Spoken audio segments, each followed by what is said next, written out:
So joining me on my special debate tonight, with me in studio is Kavita Srivastav, National Convener of the Right to Food Campaign. I'm also joined by Mr. Kirit Parekh, Chairman of the Research and Action for Development, former member of the Planning Commission.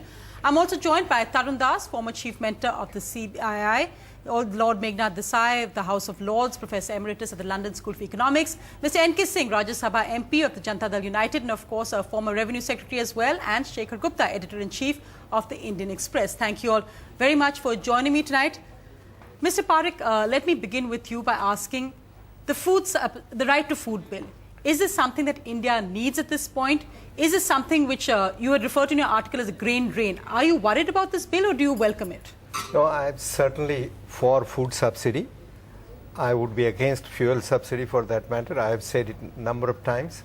But I think what I'm worried about is the way it is sought to be implemented.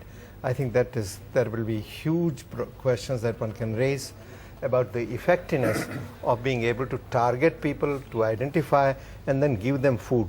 And the difference between minimum support price and the price at which it is supposed to be sold, 3 rupees, 2 rupees, 1 rupee, is so large that there will be very little incentive to many farmers who are growing food for their own consumption to grow it unless they are sure that they can sell this to the Food Corporation of India under MSP. And so they'd rather just buy it at a lower price and actually grow it. Yeah, and to expect that Food Corporation of India would be able to procure food grains from every nook and corner of the country, from every farmer, I think it's a tall dream. I don't think it will happen. And if it doesn't happen, then many farmers who are growing for their own consumption would stop growing food grains, and you would find that we will have a significant fall in food production. So I'm worried about that. That is one of the things. And I think Food Corporation of India's operations are quite inefficient. So why they charge add some them with 50-60% to the cost of the food grains that they buy. Anyway, so Kavita Srivastav, if you can come in here. Much of the opposition to the bill, and we've posed it around what activists say, that it's a class issue, that we oppose food subsidies because this doesn't affect us, and we've seen political unity on, say, a petrol price hike, but you'll never see this kind of unity when it comes to the issue of food subsidy. What about the valid arguments that are being made by people like Mr. Kirit Parekh, by others who say that we may be for providing food to the poor, but we think that we're going about it in completely the wrong way? See, even I have a lot of differences with the bill. Our campaign has a lot of differences with the bill that has been placed. Number one, this whole principle of targeting is not workable.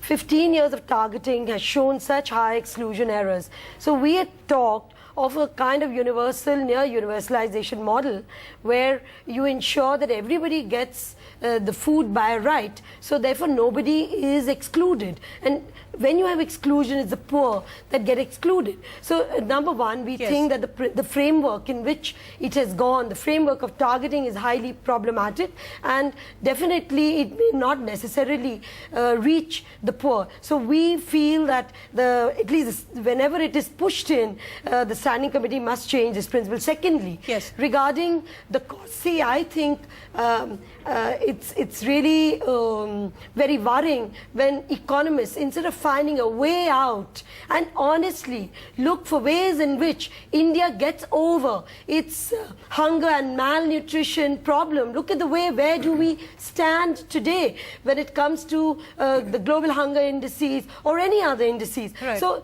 instead of, I think money, it's a matter of priorities. How would you like to prioritize in terms of where do you want to put the money? And I think it's worth putting it for food subsidy rather than putting it as tax foregone for industrialists and others. And regarding FCI, I think we have to look at it in a very different way. We need to decentralize procurement. We need to have decentralized storage. So you need to recast it in a new way. Rather than why not? Condemn it. So think of it in different ways. And if the goal of all of ours is that India is free of hunger and malnutrition, so we will have to think of more money, we will have to think of new systems, and I think we can do it.